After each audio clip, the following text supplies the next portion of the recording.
오늘의 말씀 제목은 사람 냄새라고 한번 지어봤습니다. 여러분 좀 이상하게 생각하실 수 있으나 말씀을 잘 들으시면 이해가 되실 거라 생각합니다. So I titled today's message, Human Aroma.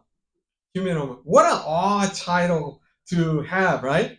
But bear with me, please, because I'm sure as as I share with you from the Word of God, hopefully things would make a better sense. 의아해 하실 수는 있으나 저는 냄새에 매우 민감한 사람입니다. You might find it odd, but I am very sensitive to the sense of smell. 그래서 향수도 잘 쓰지 않습니다. For that reason, I don't use perfume. I'm not an avid user, or I don't use it at all. 아내가 진한 향수를 쓰는 것조차 저는 좋아하지 않습니다. I don't even like my wife putting on a strong fragrance. 그리고 가끔 아내가 음식을 한 후에 집안에서 집안에서 음식 냄새가 난다고 촛불을 켤 때가 있습니다. At times, after my wife cooks a meal, because house is reeking of smell of food, to eliminate that, she would light up a candle. 그러면 저는 곧장 그 뒤를 쫓아가 그 촛불들을 끄고 납니다. As soon as she lights them up, I'm right behind her, turning them right off. 저는 그 냄새가 왠지 모르게 숨이 막히고 또 막 힘들게 하는 그런 게 있어서 좋아하지 않습니다. It makes me feel hard. It makes me it gives me a sense of suffocation. So I can't stand it, but to turn that off. 그런데 우리가 서로와의 하는 말 가운데 사람 냄새 난다는 표현을 쓸 때가 있습니다.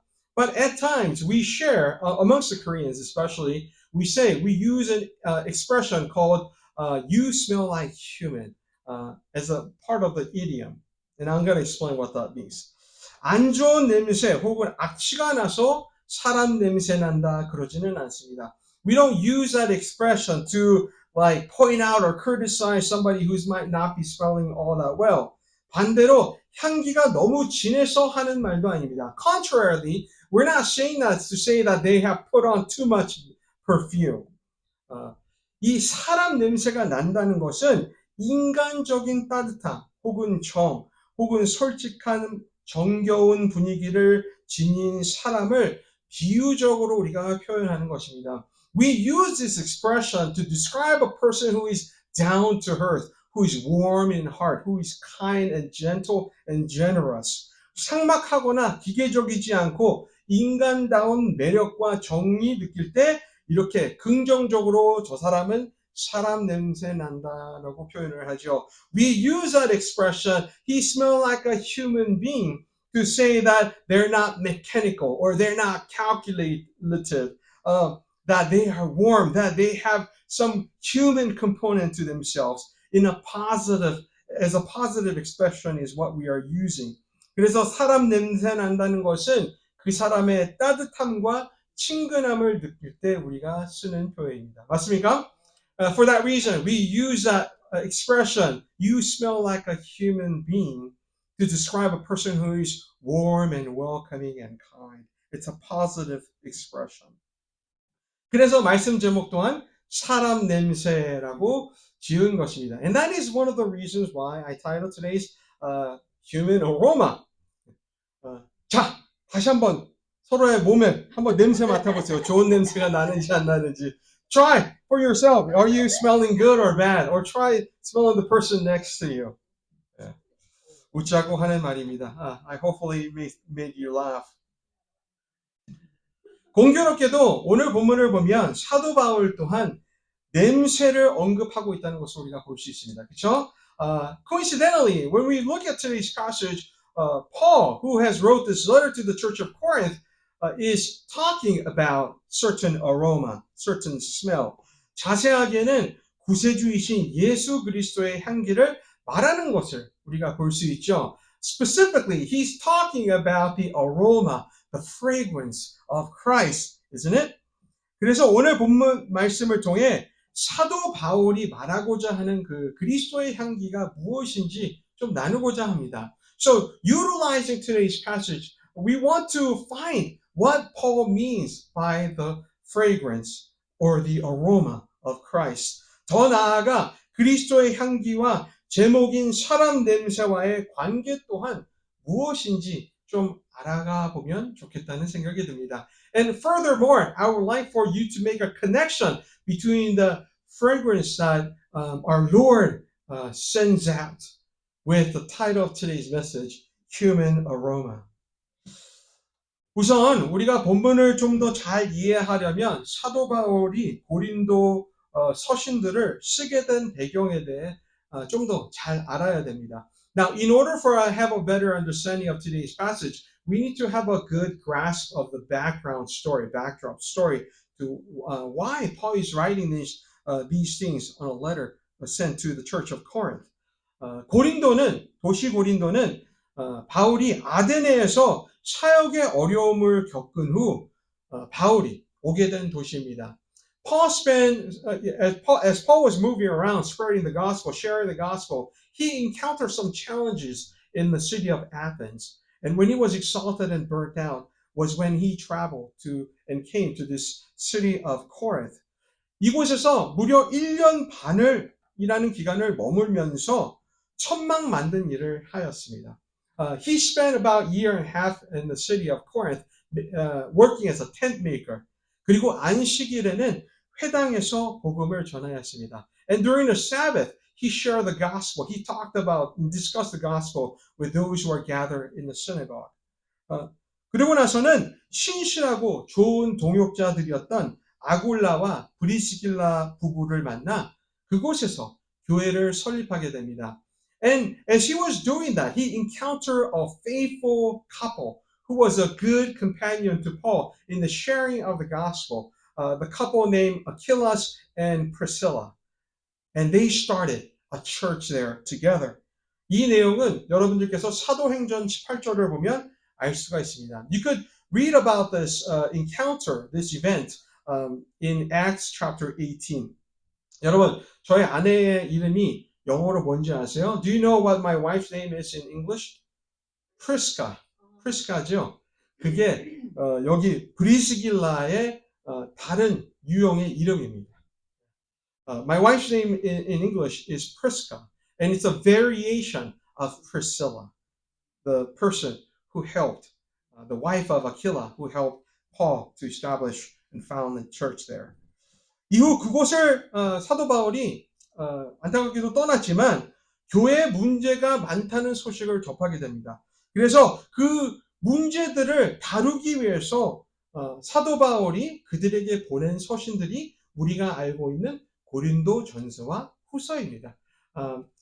For one reason or the other, when the situation became difficult for him to stay, he left that city. But he's been hearing about how the church was doing and that they were having some issues, they were having some problems. And to counter and correspond to those issues, Paul sent letters to them.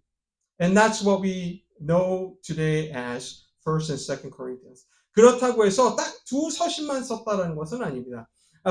Just because we have 1st and 2nd Corinthians, that doesn't necessarily mean that he only wrote 2 letters. 학자들의 말에 의하면 그 와중에도 여러 서신들이 몇 장의 서신들이 더 오고 갔다고 하더라고요. Scholars speculate that there were a little more correspondence going back and forth between Paul and the Church of Corinth. 그런데 여기서 중요한 것은 사도 바울이 여러 서신을 그 교회에 쓸 만큼 그들에게 관심을 갖고 그들을 사랑하고 애정했다라는 것이 우리가 우리가 기억해야 되는 그런 부분입니다. What is important to note from all of that backdrop story is that Paul was that much attentive. He was curious and he was interested and he was showing his love to that church. Is the point that I'm trying to get at. 도로 사도 바울이 그들을 그리스도 안에서 얼마나 사랑했는지에 대한 눈으로 우리가 오늘 본문을 바라봐야 됩니다. And for that reason, we have to put on a lens of Paul that had love toward the church of Corinth is how we should be looking at today's passage. 오늘 본문을 보면 시작은 사도 바울이 드로아라는 곳에서 있었던 일을 나누는 것으로 시작을 합니다. As you can all tell, if you were to start, if you were to read the verse 12, the starting of today's passage, you see that Paul is describing an incident that happened to him in the city of Troas. 그 내용이 바로 본문 12절과 13절 내용입니다. 함께 보겠습니다. That incident is being recorded in verses 12 through 13. So let's take a look at it. 내가 그리스도의 복음을 위하여 드로아에 이름에 주 안에서 문이 내게 열렸으되 내가 내 형제 디도를 만나지 못함으로 내 심령이 편하지 못하여 그들을 작별하고 마게도냐로 갔노라라고 했어요. So he says, it is written, now when I went to Troas, this is Paul speaking, to preach the gospel of Christ and found that the Lord had opened a door for me, I still had no peace in mind because I did not find my brother Titus there. So I said goodbye to them and went on to Macedonia. 여러분, 이 두 구절만 보더라도 좀 약간 좀 어딘가 이상하다는 느낌을 받지 않으십니까? When you're looking at just these two verses, can't you sense that there is something that is kind of off here?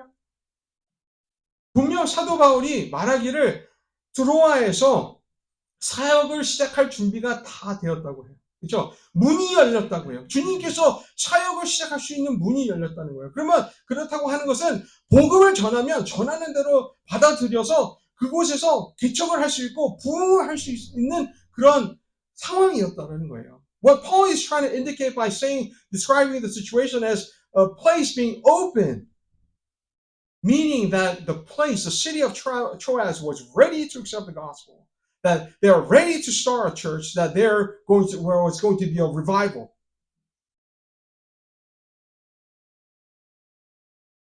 만약 우리 교회에 이런 일이 있었다면 얼마나 좋을까요? 하나님 thank you 하지 않겠습니까?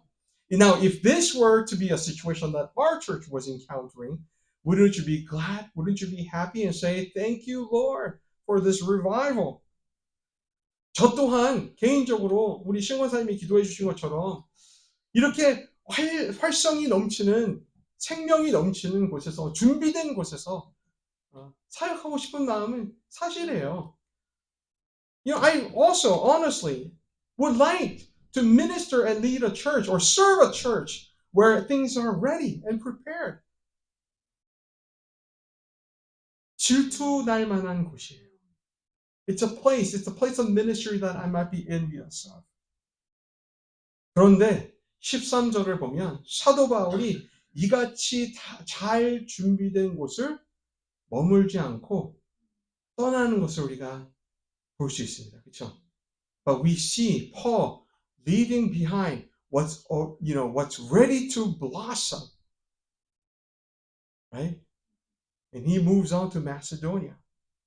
왜 그렇다고 기록하고 있습니까? What was his reason?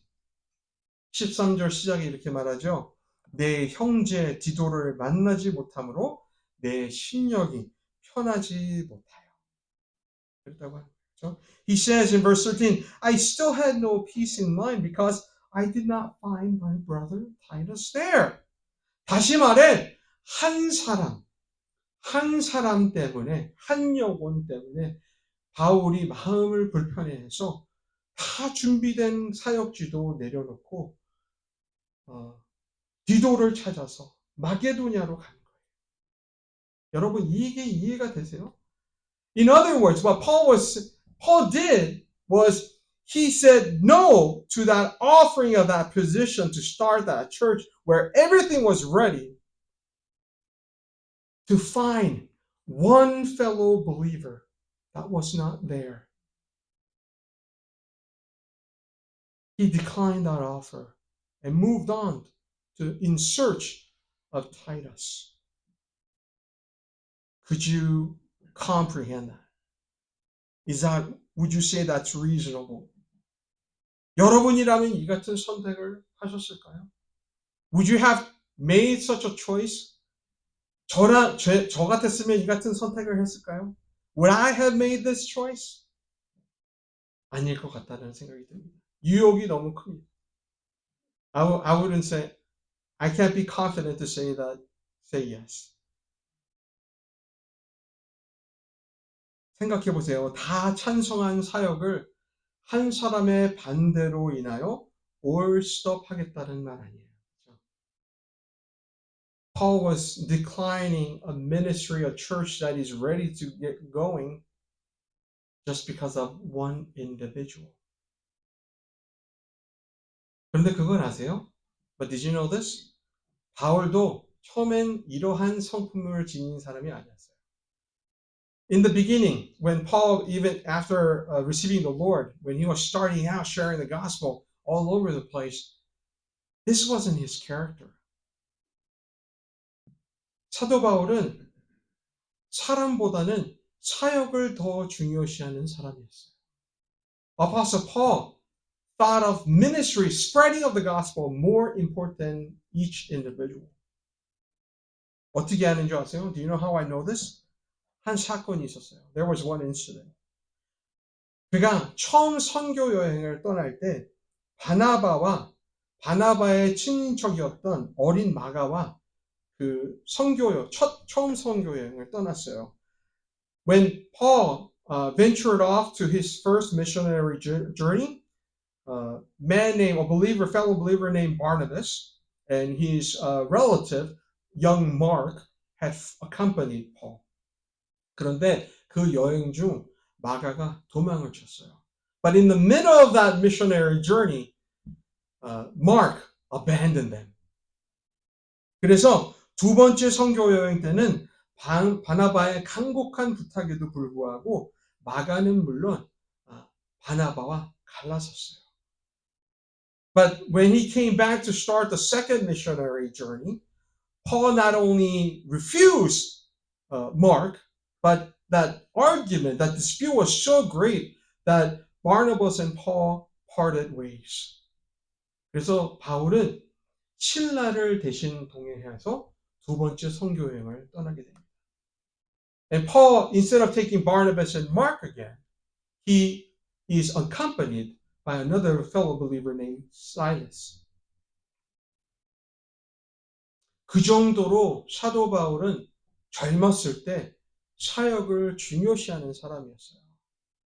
So that goes to demonstrate that when Paul was young, when he was a young pastor, young missionary, he was zealous in spreading the word of God. 그런데 세월이 흘렀어요. 오랜 세월이 흘렀어요. 사도 바울도 나이를 많이 먹게 되었어요. But time has passed. He gained a lot more experiences. He has gotten a lot more older and wiser. 그래서 사역뿐만 아니라 사람 또한 중요하다는 것을 깨닫게 된 것 같아요. So in his later years, I think he came around to realizing, yes, ministry is important, but equally important is a fellow human being. 그래서 그렇게 잘 준비가 된 상황도 뿌리치고 디도를 찾으러 마게도냐로 합니다. For that reason, he was able to forsake the opportunity to start a church in Troas, to search for Titus, that one individual, one fellow brother he calls in Christ, right? 어떻습니까, 여러분? How is that? 이제 사도 바울이 사람 냄새가 나는 그리스도인 같습니까? 아닙니까? Does Paul sound like he's possessing that warm, welcoming aroma of human? 이 말을 드리고 싶은 거예요. And I want to share that with you. 여러분, 우리 교회 작아요. 그렇지만 저한테는 여러분 한 사람 한 사람이 매우 중요합니다. I know our church is small, but through this preparing of this message, I once again was reminded how each and every one of you is very, very precious, not only to our Lord, but to myself. 그래서 이런 고백을 14절에 해요. So Paul, thinking how grateful he was, he expresses this in verse 14.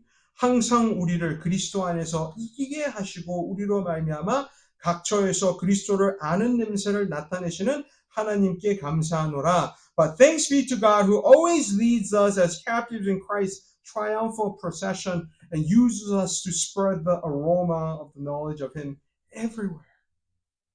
이 구절을 한국말로 번역된 이 구절을 우리가 좀 더 잘 이해하기 위해서는 제가 새 번역으로 준비해봤습니다. 말씀드릴게요. Korean version is not is a little bit more vague in translation, so I'm going to share another version of this very verse. 14절에 바울이 이렇게 말한다고요. 새 번역입니다. 그러나 그리스도의 개선 행렬에 언제나 우리를 참가시키시고 어디에서나 우리로 그리스도를 알리는 지식의 향기를 풍기게 하시는 하나님께 감사를 드립니다. 라고 해요. 여러분, 이 사도 바울이 무엇을 상상하며 그리스도의 개선 행렬을 말하는지 아십니까? Do you know what Paul is envisioning and imagining as he talks about Christ's triumphal procession? 로마의 개선 행렬을 보고 느낀 대로 우리 그리스도도 그리스도의 승리의 행렬이 이렇겠구나라고 상상을 하는 거예요. Paul is imagining the triumphal procession of the Romans and putting that onto Christ, saying that if Christ is victorious, then this is how he's going to parade. 로마의 개선 행렬을 이러합니다. 전쟁에서 로마에게 승리를 선사한 장군에게는 이 개선 행렬에 참여할 수 있는 자격을 줍니다. 그래서 백성들로 환영을 받게 해요. When a Roman soldier wins a victory for Rome, sometimes they are given the right to go through this triumphal procession, to be welcomed in a celebratory manner by the people. 그래서 이 행렬에는 여러 부분들이 있겠죠. So you could kind of imagine in this triumphal procession there will be many different parts, right? 맨 앞에는 음악을 연주하면서 연주하면서 제물로 바칠 소들을 이끄는 사람들이 앞에 나아갔다고 그래요. It is said that at the front were the musicians, right? Making noise, making music, trying to bring people together. Celebrate, reminding people of the victory, right? Along with them were people who were carrying the cattle into the temple of their idols to be sacrificed. 그 뒤에는 패배한 적에게서 얻은 은, 금, 보석 같은 그런 전리품이 따랐다고 해요. Behind it followed the plunders that they have gained from the defeated nation. Such as the gold, silver, any other precious things that they gain, they plunder. That will be going through the procession. 그 뒤에는 포로들이 잡혀온 포로들, 패한 국가의 왕, 그 가족들이 그 뒤를 따랐다고 합니다. After the plunder came the prisoners, included the defeated king of enemy king.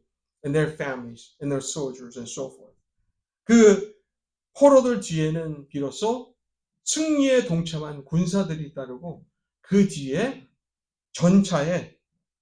화려한 전차에 늠름하게 장군이 백성들의 환호를 받으며 그 행렬에 참여를 합니다.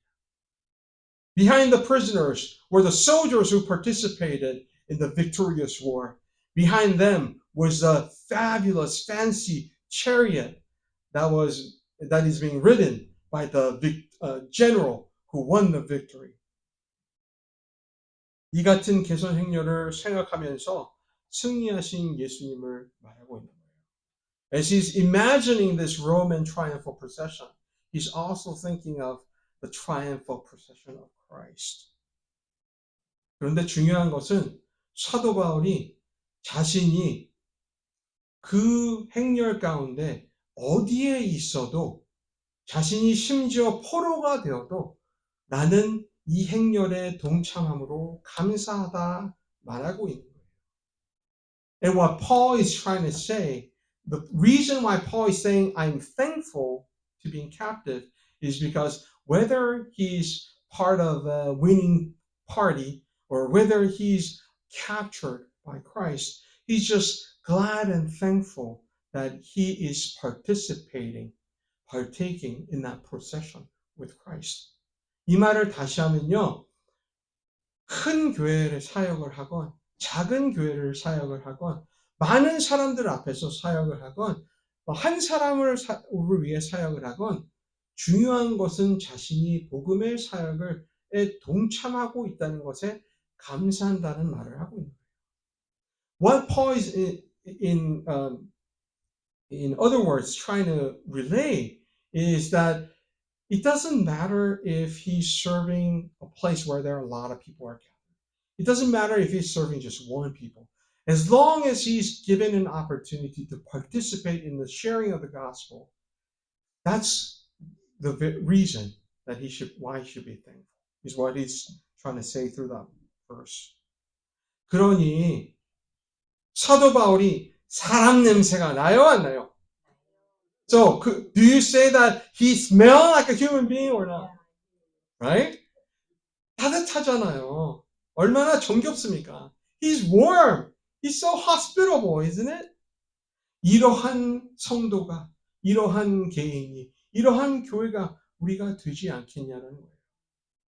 Shouldn't we that individual? Shouldn't we be that individual? Shouldn't we be that church? Shouldn't we be that group? 사람 냄새나는 교회와 성도들이 되어야 합니다. We have to be reeking of this human aroma that starts from Christ unto others. 그런데 반대로 많은 경우 교회가 더 차갑고 냉정하고 비판적인 경우가 많아서 안타까운 거예요. 그렇죠? But contrarily, our reality is that churches happens to be a lot more critical, a lot more cold, a lot more divisive.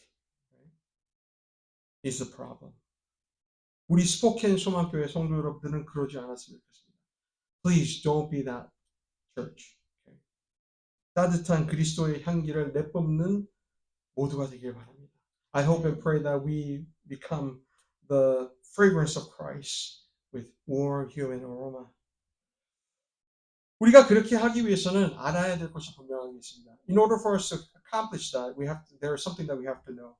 그것을 나머지 15절에서 17절에서 말한다고 생각합니다. I think that is being said through the rest of the verse 15 through 17. I'm just going to read it in Korean. I would like for you to follow along. 제가 한번 읽어드리겠습니다. 우리는 구원받는 자들에게나 망하는 자들에게나 하나님 앞에서 그리스도의 향기니 이 사람에게는 사망으로부터 사망에 이르는 냄새요 저 사람에게는 생명으로부터 생명에 이르는 냄새라. 누가 이 일을 감당하리요? 우리는 수많은 사람들처럼 하나님의 마음을 혼접하게 하지 아니하고 곧 순전함으로 하나님께 받은 것 같이 하나님 앞에서와 그리스도 안에서 말하노라. 아멘. 쉽게 말씀을 드리면 그리스도의 복음 냄새가 나는 개인과 교회가 되어야 되는 거예요. 그냥 따뜻해서는 되지 않아요. 우리의 따뜻함은 복음을 바탕으로 하나님의 말씀이 바탕이 되어야 됩니다. In other words, to say it in a very simplest manner, our aroma shouldn't just be a random generic human aroma or human warmth, human hospitality. It has to ground itself in the gospel. It has to be grounded in the word of God. 15절과 16절을 한번 보세요. Take a close look at verse 15 and 16. 좀 이상한 말을 하는 것 같지 않습니까? 좋은 말 같기도 하고 안 좋은 말 같기도 하고. Don't you kind of find that is to be a little bit odd? It sounds like a nice thing that Paul is saying, but it also sounds like a warning that he's saying, right? 사도 바울의 의도를 더 잘 이해하려면 다시 한번 그 로마의 개선 행렬에 대해 우리가 생각해 볼 필요가 있습니다. In order for us to kind of get a better idea, we have to go back to thinking about the imagery of the Roman triumphal procession. 여러분, 그렇게 승리한 장군과 공사가 행렬할 때 주변에서 무슨 일이 벌어지는지 아세요? 우상에게 바치는 그 향의 냄새가 온 도시에 진동을 합니다. Do you know what happens as the procession takes place in the whole city? The incense is lit up for their idols, filling the whole city with the smell of that incense. 그래서 승리한 장군에게는 또 군사들에게는 백성들에게는 그게 그 향의 냄새가 승리의 향기로 다가오지만 포로들에게는 두려움을 선사하는 고약한 악취로 다가오게 돼요. To the general who has won the victory, who is following in that procession, for the people who has won the city, victory for the city, it's a smell of victory. But to those prisoners, it's a disgusting aroma. 왠지 아세요? 그 냄새의 끝은 처형이기 때문에. End of that smell was execution. 그렇기 때문에 승리를 맛본 백성들에게는 승리의 생명의 냄새이요. 그렇지 못한 자들에게는 죽음의 냄새라 말하는 거예요. 여기서 우리는 알아야 돼요. 기억해야 될 것이 있습니다. There's something that we have to remember from this. 그것은 우리로부터 나는 그 복음을 바탕한 냄새가 그리스도의 향기가 될지, 세상 사람들이 악취라고 생각할지 될지는 우리가 결정할 문제가 아니에요. Whether this fragrance that is founded based on Christ be a fragrance to others or be a detesting odor to others, that is not up for us to decide or judge. 우리가 중요한 것은 계속 이 냄새를 풍겨야 된다는 거예요. What we have to focus is that we keep on letting out this scent, whether it be a fragrance to one, of fragrance of life, of victory to one, or fear and death to others. 제가 어제 박영란 권사님께서 신방을 하며 나눈 말씀을 나누고 말씀을 맺도록 하겠습니다. I want to share this bit of story of myself before, which is the same story that I shared yesterday during a home visit in today's message. 여러분들도 잘 아시다시피 저는 사역 외에 공무원 일을 하는 사람입니다. As you all know, during the weekends I lead the church as a pastor, but during the week, you know that I am a public servant, right? Working for the state. 벌써 횟수로 어느덧 17년 차가 됐습니다. It's already been like I'm in my 17th year. I mean, my starting of the 17th year. 그러면 그 17년 동안 얼마나 많은 사람들을 봐왔겠습니까? So within all those years, how many people could you imagine that I've seen? 많이 봤습니다. 많이 봤어요. 정말 상상하시는 것 이상 봤습니다. I've seen a whole lot of people in all spectrum of life, more than what you can imagine. 그래서 가지각색의 사람들을 만났어요. I came across many people in different spectrum of life.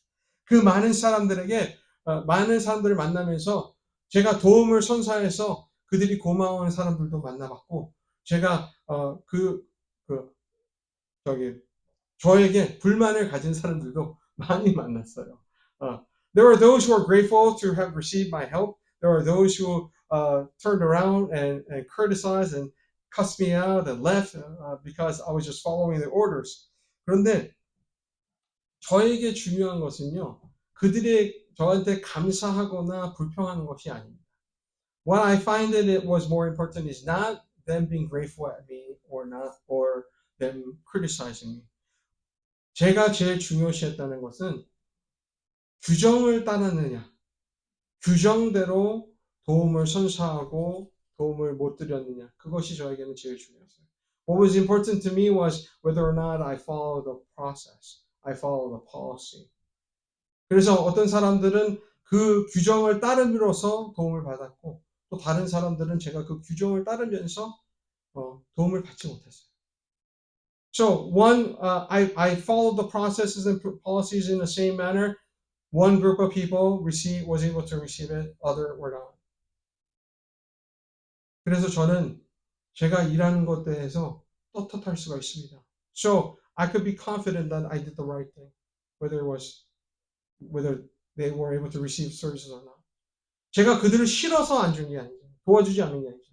It's not because I didn't like them that I had like personal feelings against them that they were not being helped. 저는 그저 규정을 따랐을 뿐입니다. I was just following our process, right?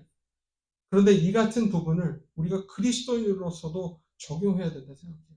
I think the same principle needs to be applied to us as a Christian. 사람들이 우리가 그들에게 복음을 전하고 그리스도의 향기를 나타낼 때 어떻게 반응하는지는 그거는 우리가 할 수 있는 컨트롤할 수 있는 부분이 아니에요. Whether somebody is welcomes the fragrance that we let out of Christ, or whether it becomes a foul odor to them as we share the gospel, that's not the judgment call on our part. 우리는 그저 복음에 따라야 한다는 것입니다. All we are to do is to follow the gospel. 그래야 사람 냄새 나는 교회, 그리스도의 향기를 내뿜는 교회, 개인이 될 수 있다는 사실을 꼭 기억하시기 바랍니다. As we follow the gospel, ground ourselves in the gospel of the word of God, is how we will become that warm, welcoming, hospitable human being with a human aroma, scenting out the fragrance of Christ. And we do that as an individual, and we do that as a church. 이처럼 하나님 앞에서 또 주님 앞에서 최선을 다하시는 여러분들이 되시기 바랍니다. So in front of God, in front of our Lord, do your best. 그리스도의 향기를 뿜었다고 떳떳하게 말할 수 있는 저와 여러분들이 될 수 있기를 주님의 거룩한 이름으로 축원합니다. I hope and pray that you could, when you meet with the Lord, that you are bold to say to Him that I am confident that I have scented out your fragrance to all that came my way. Amen?